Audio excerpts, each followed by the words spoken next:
Were you surprised by the CPI number? Yes, I was. It was much higher than consensus and much higher than my own forecast. The big surprise within that, I think there were two parts. One was clothing prices, which rose rather than fell, and airfares also jumped up. Both of these things are really volatile, and I think clothing reflects delayed summer discounting. So we may well see, I think we will see, inflation drop back a bit next month. That being said, underlying that temporary surprise, I think there was a sliver of genuine news here. 11 of the 12 CPI components pushed up on inflation relative to May.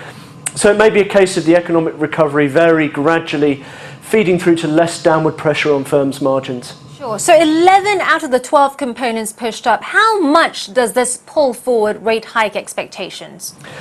Not very much, I think. I think a little. If a Monetary Policy Committee member was considering hiking rates, I think this would give a little bit more ammunition.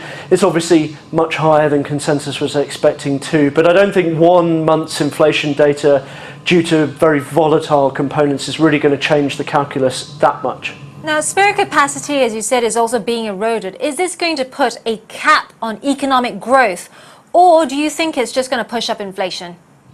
Well, I don't think spare capacity will put a cap on economic growth unless the Bank of England react to it by hiking interest rates, and they're currently very dovish. Notwithstanding the possibility of a November rate hike this year, they're still talking about interest rate hikes being gradual and limited. So I don't think spare capacity will put a particular limit on growth just yet. What it does do, I think, is it means that the strong growth the UK is seeing right now will start to feed through into inflation moving up to the Bank of England's 2% target over the next year or so. Do you think the banks can be forced to do something about interest rates, given that we've had more numbers yet again today showing very strong growth in London property prices?